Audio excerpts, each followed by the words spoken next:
बुद्धि विनाशाय दीपज्योति नमोस्तुते।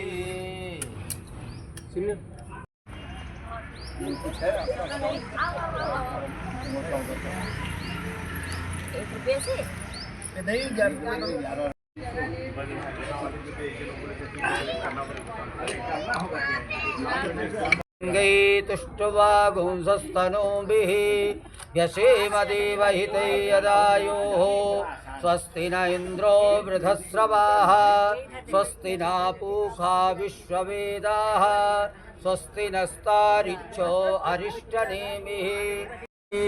त्वमेव केवलं धर्तासि त्वमेव केवलं हर्तासि त्वमेव सर्वं कल्विदं ब्रह्म वचवे अवत्वं माम् अववक्तारम् अवश्रोतारम् अवदातारम् अवानुदात् अवपुरस्तात् अवोत्तरातात् अवदक्षिणा। ओम सुजातु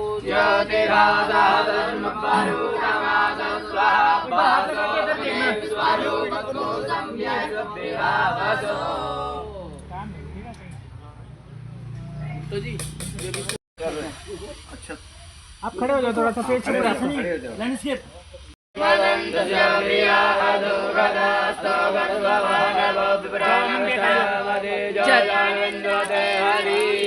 जल्दी जाओ, नहीं तो बिजी हो जाएंगे फिर आपको। ये वाला छोटा वाला ऊपर से इसमें चम्मच अंदर डाल के रखिए ना, क्योंकि अंदर डालो तो डूब जाएगा, मिलेगा नहीं। सर्वकार्यार्थसिद्धये मुखधीः प्रतिवादभं मुखवतीः सोवरीः समाहिव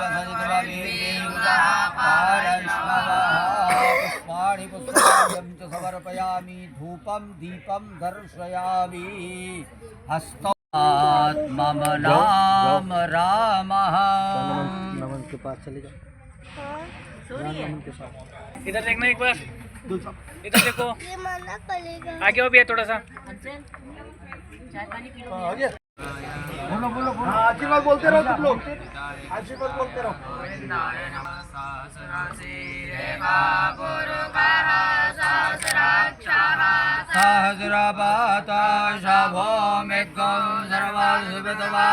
एक बार इधर देखना बस।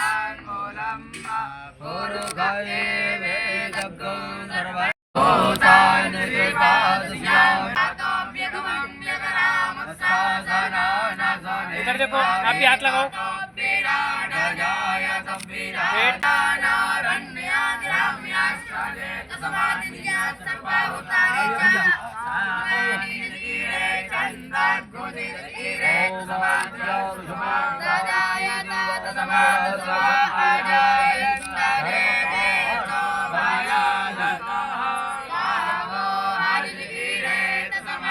यस ठीक है। ऐसे चलो, तुम ऐसे चलो, पहिए पहिए चलो फटाफट। दादी बनाई चलो। ये हुआ है क्या? नारायण नारायण बोलिए सत्यनारायण भगवान की जय।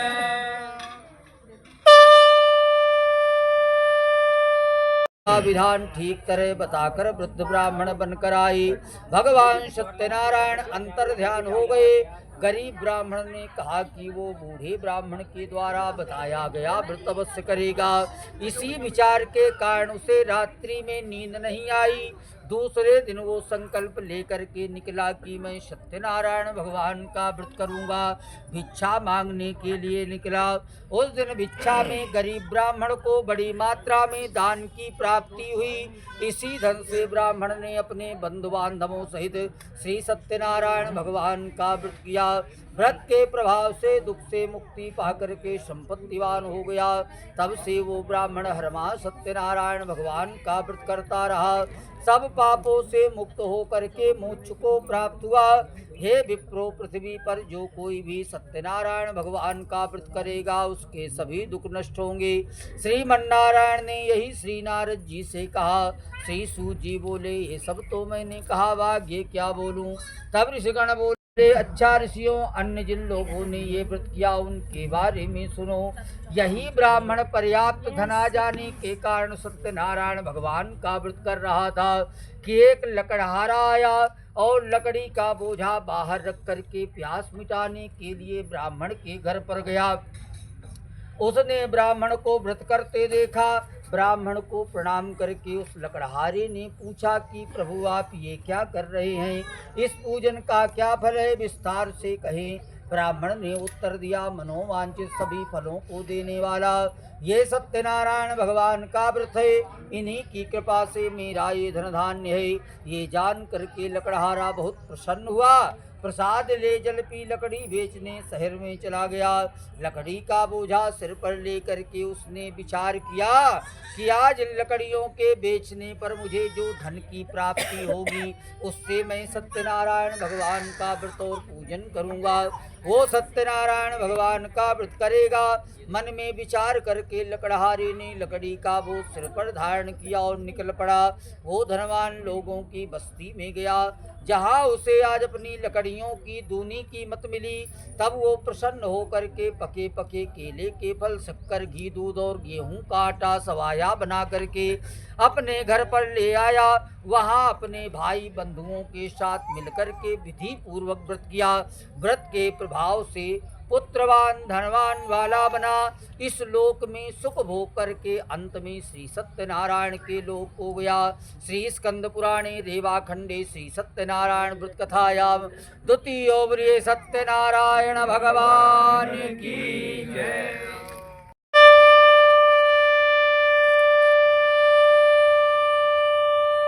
सभी उत्तम मुनि श्रवण करें।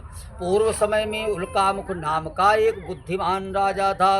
वो जितेंद्रिय एवं सत्यवादी था। नित्य देवालयों में जाता और दान दक्षिणा के द्वारा ब्राह्मणों को संतुष्ट रखता था। उसकी कमल जैसी मुख वाली सती रानी थी। ये राजा रानी भद्रशिला नदी के तट पर सत्यनारायण भगवान का व्रत कर रहे थे। ऐसे समय में साधु नाम का एक वैश्य धन धान्य से भरी नाव लेकर के वहाँ पहुँचा। वैश्य नाव को किनारे लगा करके सत्यव्रत कर रहे राजा को देखा। उस वैश्य ने विनय पूर्वक राजा से प्रश्न किया। वैश्य बोला, हे राजन, आप भक्ति के साथ ये क्या कर रहे हैं? मैं ये सुनना चाहता हूँ। राजा बोले, हे वैश्य, हम बंधु बांधवों के साथ विष्णु भगवान सम तेजस्वी श्री सत्यनारायण भगवान का व्रत और पूजन पुत्रादि की प्राप्ति के लिए कर रहे हैं। राजा के वचन सुनकर के वैश्य ने विनय पूर्वक कहा, आप इस व्रत के संबंध में सारा विधान मुझे भी कहिए, मैं भी ये व्रत करूँगा, क्योंकि मेरे घर में कोई संतान नहीं है। क्या इस व्रत के प्रभाव से मेरे घर में भी संतान होगी? इसके बाद वो खुशी खुशी अपने घर आया। घर आकर के उसने अपनी पत्नी से सब कुछ कहा। वैश्य बोला, यदि हमारे घर में संतान होगी तो हम भी सत्यनारायण भगवान का व्रत करेंगे। पतिव्रता स्त्री लीलावती सती पति सहित आनंदित हुई और संसार वासियों की तरह गर्भवती हुई। 10वें महीने में लीलावती ने कन्या को जन्म दिया। ये कन्या चंद्रमा की कला की तरह दिन दिन बढ़ने लगी। इस कन्या का नाम कलावती रखा गया।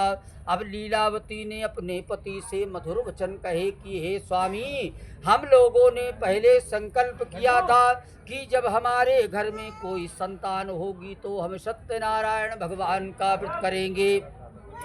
अब तो हमारे घर पर पुत्री ने जन्म ले लिया है, आप भगवान का व्रत क्यों नहीं करते?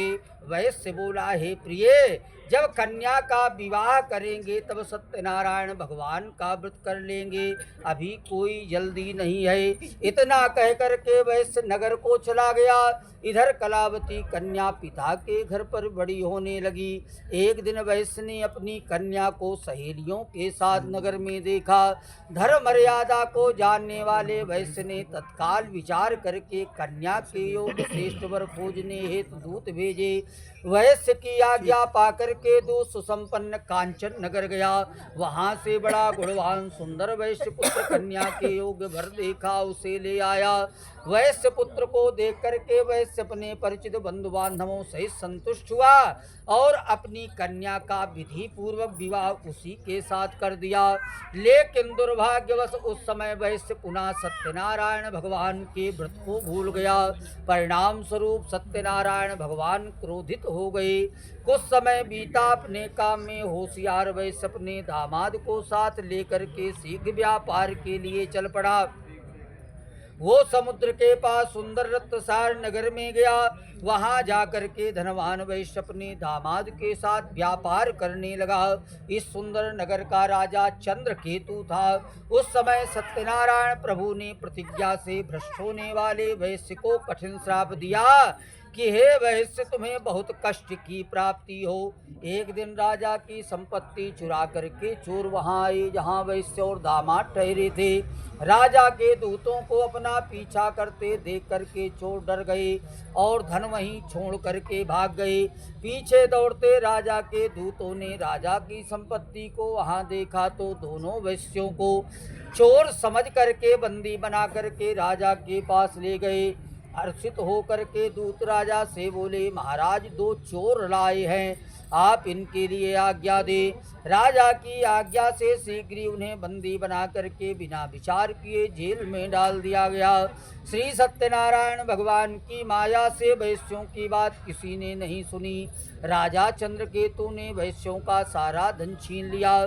शापवश वैश्य की पत्नी भी घर में दुखी हो गई। घर की संपत्ति चोर ले गए। वैश्य की स्त्री शरीर से रोगी हो गई। मन में चिंता लिए भूख से दुखी अन्न पाने के लिए घर घर भटकने लगी। इसी प्रकार कलावती कन्या भूखी प्यासी बेटी कलावती एक ब्राह्मण के घर पर गई, जहाँ उसने सत्यनारायण भगवान का व्रत और पूजन होते देखा। उसने वहाँ बैठ कर के कथा सुनी, प्रसाद लेकर के रात्रि को अपने घर लौटी। घर जाने पर कलावती से उसकी माता ने प्रेम पूर्वक कहा, बेटी, रात में तो कहाँ थी और तेरे मन में क्या है? कलावती ने तत्काल माता से कहा, माता, ब्राह्मण के घर पर मनोकामना पूर्ण करने वाला व्रत होते देखा है, मैं वहीं थी। कन्या के वचन सुन करके वैश्य की पत्नी तत्काल सत्यनारायण भगवान का व्रत करने को तैयार हो गई। साध्वी लीलावती ने अपने बंधु बांधवों के साथ व्रत किया और वर मांगा कि मेरे पति और दामाद घर लौटावी। लीलावती ने प्रार्थना की, सत्यनारायण प्रभु उसके पति और दामाद के अपराध को क्षमा करें। इस व्रत के प्रभाव स्वरूप सत्यनारायण भगवान प्रसन्न हुए। राजा चंद्रकेतु को स्वप्न दिया कि सवेरे ही वैश्यों को छोड़ दे, छीना हुआ उनका धन लौटा दे। यदि ऐसा नहीं किया तो धनपुत्रों सहित राजा तेरे राज्य का नाश कर देंगे। इतना बताने के बाद भगवान की स्वप्नवाणी मौन हो गई। प्रातःकाल राजा उठा। उसने अपने स्वजनों, सभासदों, मंत्रियों को अपने स्वप्न के संबंध में बताया और आदेश दिया कि बंदी वैश्यों को तत्काल छोड़ दिया जाए।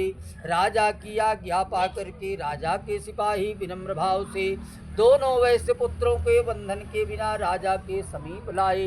दोनों वैश्यों ने चंद्रकेतु राजा को प्रणाम किया और पिछली दशा के डर से व्याकुल वैश्य पुत्र कुछ नहीं बोले। राजा दोनों वैश्यों को देख करके आदर से बोला, भाग्य ने आपको ये कष्ट दिया है, अब डरने की कोई बात नहीं है। इसके बाद वैश्यों की वह बेड़िया कटवाई, उनकी हजामत बनवाई, तब वस्त्र गहने आज से उन्हें पुरस्कृत किया तथा प्रसन्न किया। अपने शब्दों से भी संतोष किया। जो धन वैश्यों का छीना था उसका दोगुना करके लौटा दिया। राजा ने कहा, हे वैश्य, तुम अपने घर को जाओ। दोनों वैश्यों ने राजा को प्रणाम किया और कहा कि आपकी कृपा से अपने घर को लौट जाएंगे। इस प्रकार दोनों वैश्य अपने घर के लिए चल पड़े। श्री स्कंद पुराणे रेवा खंडे श्री सत्यनारायण व्रत कथायां तृतीयोवरे सत्यनारायण भगवान की जय।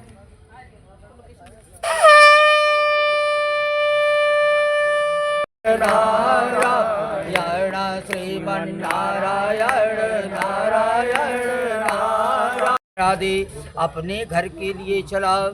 अभी कुछ दूर ही वैश्य चला था कि भगवान सत्यनारायण ने वैश्य की मनोवृत्ति जानने के उद्देश्य से स्वयं एक दंडी सन्यासी का वेश धारण करके वैश्य से प्रश्न किया कि हे वैश्य, तुम्हारी नाव में क्या है? संपत्ति से मस्त वैश्य ने हंस करके दंडी स्वामी से कहा, महाराज क्या तुम्हें मुद्रा और रुपए चाहिए?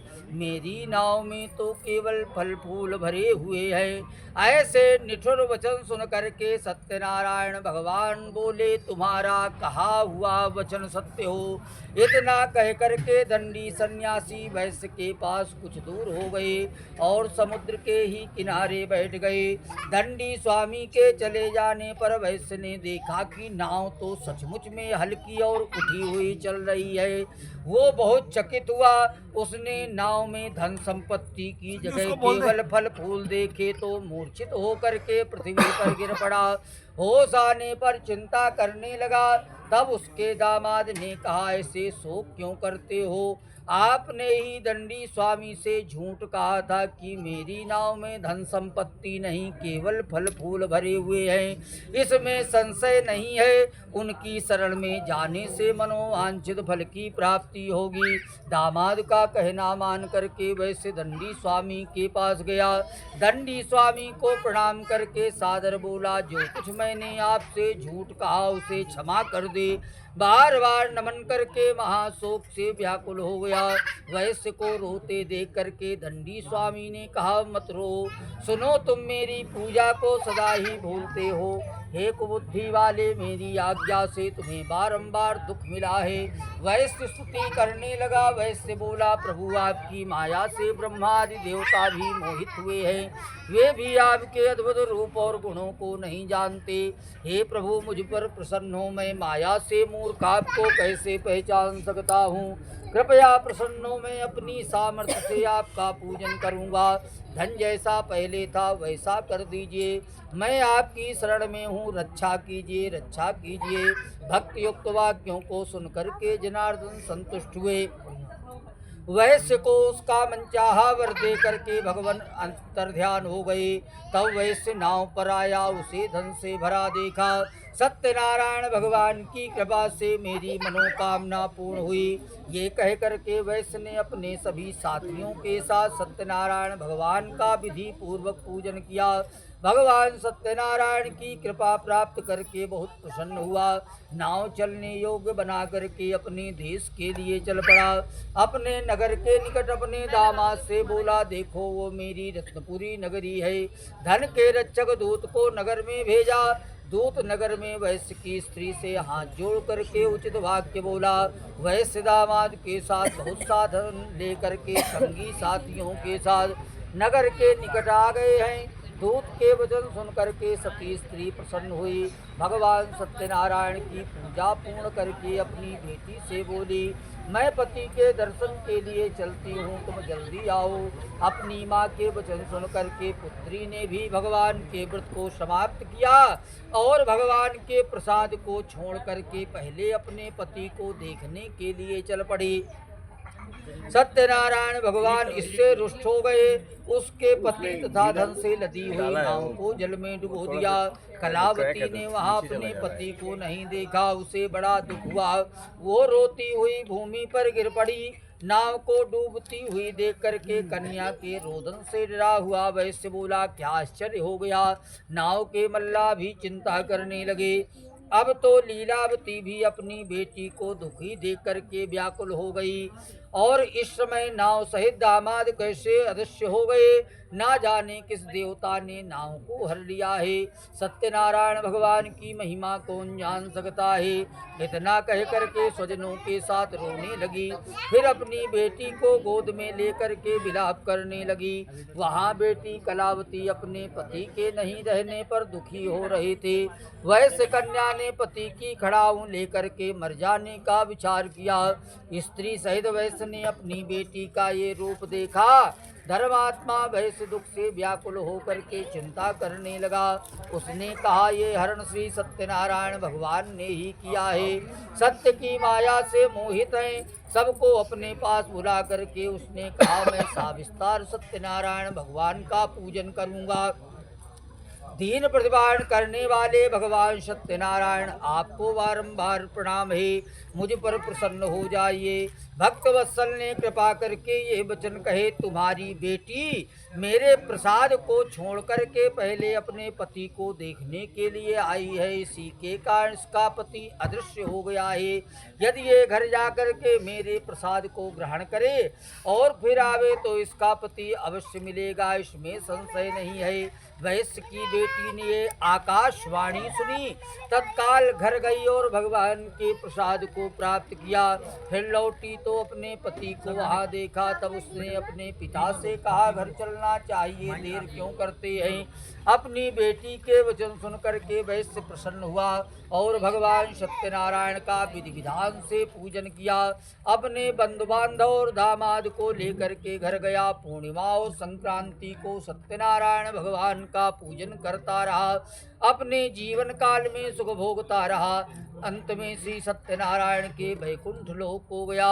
श्री स्कंद पुराणे रेवाखंडे श्री सत्यनारायण व्रत कथायाम चतुर्थो वर्य सत्यनारायण भगवान की जय। बोलो श्रीमन्नारायण। श्रीमन्नारायण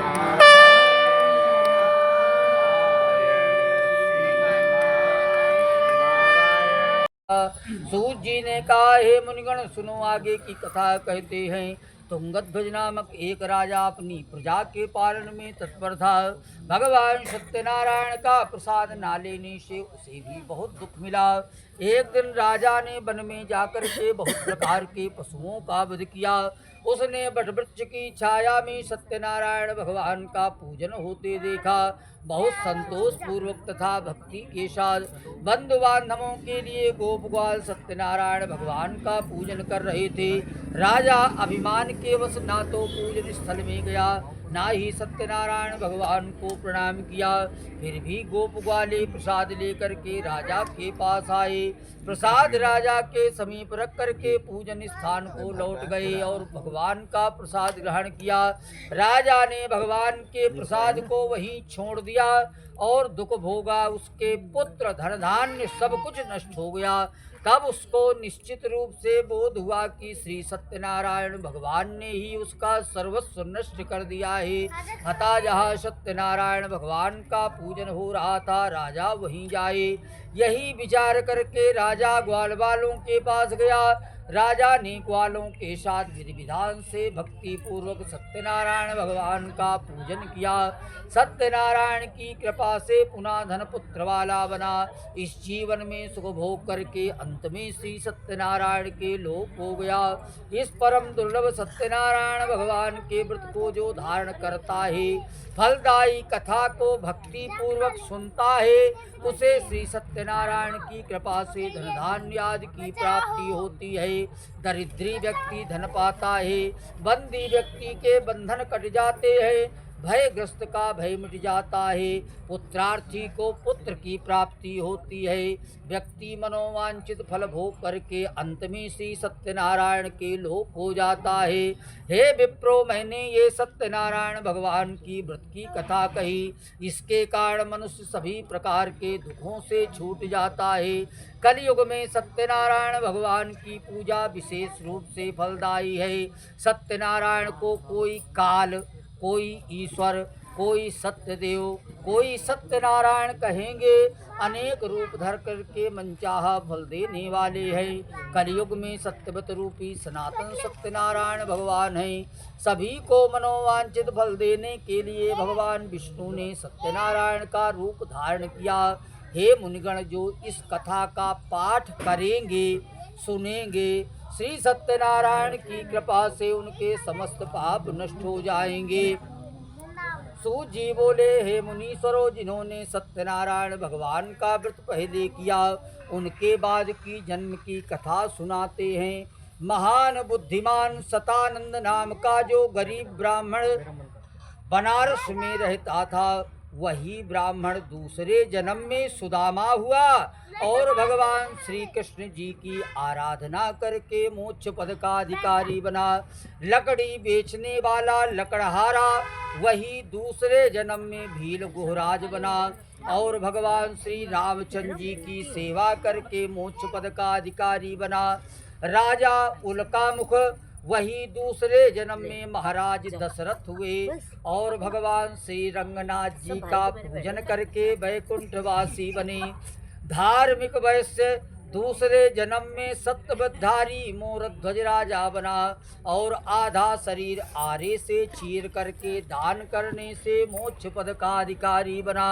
श्री स्कंद पुराणी रेवाखंडे श्री सत्यनारायण कथायाम पंचमो बोलिए सत्यनारायण भगवान की जय।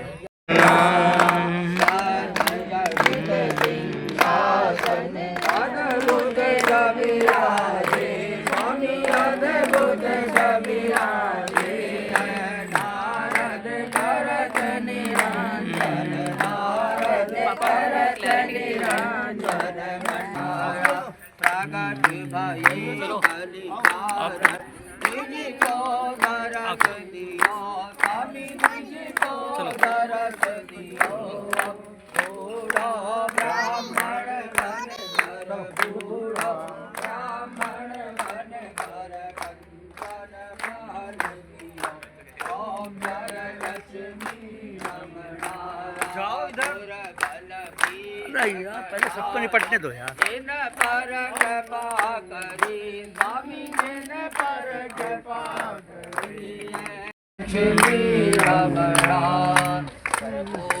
गौरं करुणावतारम्